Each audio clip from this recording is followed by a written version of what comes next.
ఏవండోయ్! ఈరోజు మీకు ఓ అందమైన పువ్వును పరిచయం చేస్తానండి. ఇదేనండి అది. దీని పేరు గోవర్ధనం పువ్వు. ఈ గోవర్ధన పూలు తెల్లగా ముద్దుగా విరబూస్తాయండి. చూడ్డానికి చాలా అందంగా ఉంటాయి. అంతేకాదండోయ్! అద్భుతమైనటువంటి సువాసనలు కూడా వెదజల్లుతాయన్నమాట. చాలా దూరం వరకు మల్లెపూల వాసన ఏ విధంగా వ్యాపిస్తుందో ఆ విధంగా ఈ గోవర్ధనం పూల వాసన కూడా వ్యాపిస్తుందండి. చాలా దూరం నుంచే ఈ పువ్వులు పూసాయని మనం చక్కగా గుర్తుపట్టొచ్చు అనమాట. దగ్గర నుంచి మీకు చూపిస్తానండి. చూశారు కదా ఎంత అందంగా ఉందో చూడండి. స్వచ్ఛమైన ఓ మంచు ముద్దలాగా ముద్దుగా ఉంటుందండి ఈ పువ్వు. చాలా అద్భుతమైనటువంటి సువాసనలు వెదజల్లుతుందనమాట. అయితే ఈ పూలు ఏప్రిల్ మే నెలల్లో చెట్టు నిండా విరబూస్తాయండి. ఆకుల మధ్యలో అక్కడక్కడ అంటించినట్టు ఆకుపచ్చని చెట్టుకి తెల్లటి పూలు విరబూసి నక్షత్రాల్లాగా మెరుస్తాయండి. ఆ విధంగా ఏప్రిల్ మే నెలల్లో మొదలైనటువంటి ఈ పూలు ఇంచుమించు నవంబర్ వరకు కూడా పూస్తూనే ఉంటాయండి. వేసవి కాలంలో మాత్రం చాలా ఎక్కువ పూలు పూస్తాయి అన్నమాట. అయితే ఈ పూలని మనం ఒక్క పువ్వు కోసుకుని మన జడలో పెట్టుకుంటే మన జడకే అందం వస్తుందండి. అంతేకాకుండా మరి విష్ణువుకి సంబంధించినటువంటి దేవతా స్వరూపాలకి సువాసనలు వెదజల్లే పువ్వులంటే ఇష్టం కాబట్టి ఈ పూలతో పూజ చేస్తే చాలా మంచిదండి. అందుకని ఎక్కువగా వీటిని దేవాలయాల్లో పెంచుతూ ఉంటారనమాట. మనకి చాలా తక్కువ అండి ఇళ్లల్లో పెంచడం అనేది. అందుకే మనకి బయట ఎక్కడ చూసినా మనకు అన్ని రకాల పువ్వులు దొరుకుతాయి కానీ ఈ గోవర్ధన పూలు మాత్రం మనకి మార్కెట్లో ఎక్కడా కనపడవండి. దానికి కారణం ఏంటంటే అదే అన్నమాట, చాలా తక్కువ ఉంటాయి ఈ మొక్కలు. ఎక్కువగా దేవాలయాల్లో పెంచుతారు. దీన్ని చాలా పవిత్రమైనటువంటి పుష్పంగా భావిస్తారండి. ఎక్కువగా దేవాలయాల్లో పూజల్లో ఉపయోగిస్తారనమాట. అయితే ఇళ్లల్లో ఎక్కువగా ఈ చెట్టును పెంచుకోరండి. ఎందుకు పెంచుకోరు అంటే ఇది చాలా అదృష్టవంతమైన మొక్క, మంచిదే, ఇంట్లో పెంచుకుంటే మంచిదే. కాకపోతే పూర్వం పెంచడానికి ఎందుకు భయపడేవారు అంటే ఇలాంటి సువాసనలు వెదజల్లేటటువంటి పూల మొక్కలను పెంచడానికి భయపడేవారండి. ఉదాహరణకి ఈ గోవర్ధనం పూలు, ఇంకా సంపెంగ పూలు, ఇంకా మొగలి రేకులు, ఇలాంటి సువాసనలు వెదజల్లేటటువంటి పూలని పెంచడం వల్ల ఏమవుతుందంటే పాములు ఎక్కువగా చేరతాయి అని భయపడి ఈ మొక్కల్ని పూర్వకాలం పెద్దవాళ్ళు ఇళ్లల్లో పెంచేవారు కదండి. దేవాలయాల్లో మాత్రం ఖచ్చితంగా ఈ చెట్లు ఉండేవన్నమాట. ఎందుకంటే సువాసనలు వెదజల్లేటటువంటి పూల చెట్ల దగ్గరికి ఒకప్పుడు పాములు నిజంగానే తిరిగేవండి. మా చిన్నప్పుడు నాకు ఇంకా గుర్తుంది. పసిరిక పాములు, కొబ్బరి చెట్లు ఉంటాయి కదండి. మా ప్రాంతంలో కొబ్బరి చెట్లు ఎక్కువ కాబట్టి ఆ కొబ్బరి చెట్ల పైన ఆ కొబ్బరి ఆకు ఏ విధంగా అయితే ఆకుపచ్చగా పొడవుగా ఉంటుందో అదే రంగులో అదే విధంగా పొడుగ్గా కొబ్బరి చెట్ల మీద పసిరిక పాములు ఉండేవండి.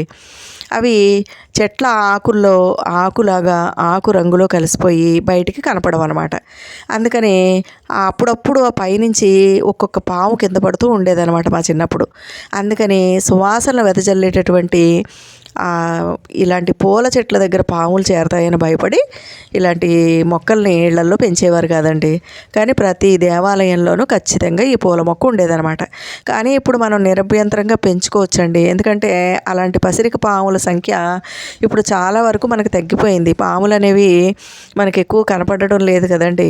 కాకపోతే ఇలాంటి మొక్క ఇళ్లల్లో పెంచుకోవాలి అనుకుంటే కనుక మనం కొంచెం మరీ ఇంటికి దగ్గరలో కాకుండా కొంచెం దూరంలో వేసుకున్నట్లయితే మనకి పాముల బెడద అనేది ఉండదండి. ఈ ఒక్క మొక్కే కాదు, సంపెంగ మొక్క, ఇలాంటి మొక్కలను వేసుకునేటప్పుడు సువాసన వెదజల్లే ఏ పూల మొక్కలు మనం వేసుకున్నా కొంచెం ఇంటికి దూరంగా వేసుకోవాలి అని మన పెద్దవాళ్ళు చెప్తూ ఉంటారండి.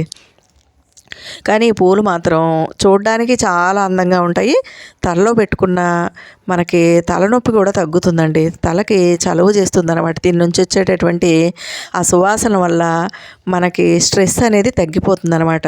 తగ్గిపోయి మన బాడీలో హ్యాపీ హార్మోన్స్ రిలీజ్ అవుతాయండి. ఆ విధంగా స్ట్రెస్ తగ్గడం మాత్రమే కాకుండా మనసు ప్రశాంతంగా సంతోషంగా మారుతుంది. దానివల్ల తలనొప్పి తగ్గుతుంది. మనం ఆరోగ్యంగా ఉండగలుగుతాం అనమాట.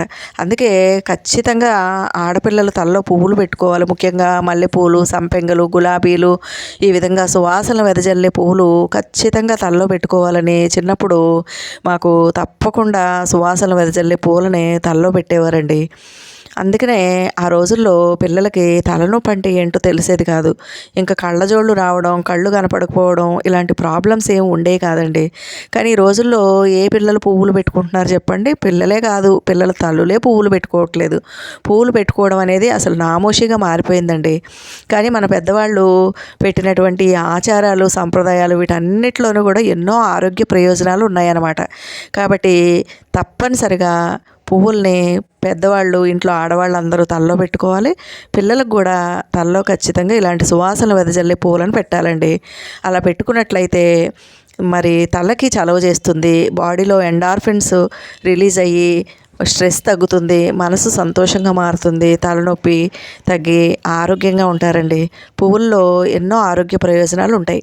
కాబట్టి ఇలాంటి పువ్వులని ప్రతి ఒక్కరూ ఇళ్లల్లో ఖచ్చితంగా పెంచుకోవాలి. అలా పెంచుకున్నట్లయితే మనకి పూజకు ఉపయోగపడతాయి, సాయంత్రం పూట విరబోస్తాయండి పువ్వులు ఎక్కువగా. కాబట్టి చక్కగా కోసుకుని తలలో కూడా మనం ప్రతిరోజు పెట్టుకోవచ్చు అన్నమాట. ఇంకా ఈ మొక్కను పెంచడం చాలా సులభం అండి.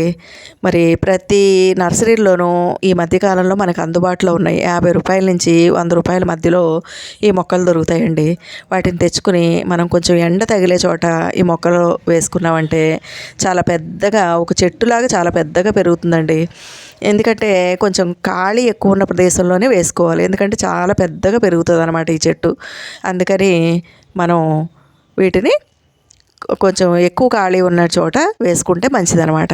ఇలాంటి మొక్క ఒక్కటి ఉంటే కనుక సాయంత్రం పూట మనం పూజలు చేసుకుంటే ఆ సాయంత్రం పూజల్లో అప్పుడే విరబూసిన ఈ పూలను కోసుకుని పూజ చేసుకుంటే మన మనసుకి ఎంత సంతోషంగా ఉంటుంది కదండి.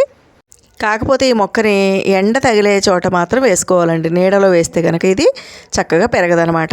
ఇంకా ఎవరైనా ఒకవేళ కుండీలో పెంచుకోవాలి, మాకు అంత ప్లేస్ లేదనుకుంటే ఒక చిన్న మొక్క తెచ్చుకుని చక్కగా కొంచెం పెద్ద కుండీలో వేసుకుని ఎప్పటికప్పుడు కొమ్మల్ని కత్తిరించుకుంటూ పోతే అది చక్కగా గుబురుగా పెరుగుతుందండి. పెరిగి ఒక గున్నలాగా పెరిగి చెట్టు నిండా పువ్వులు విరబోస్తాయి అన్నమాట. చూశారు కదండి గోవర్ధనం పూల చెట్టు ఎంత అందంగా ఉందో. కాబట్టి ఈ మొక్కని నర్సరీలో అడిగి తెచ్చుకుని మీ ఇళ్లల్లో తప్పనిసరిగా వేసుకోండి. ఈ వీడియో మీకు నచ్చితే లైక్ చేయండి, షేర్ చేయండి, నా ఛానల్కి సబ్స్క్రైబ్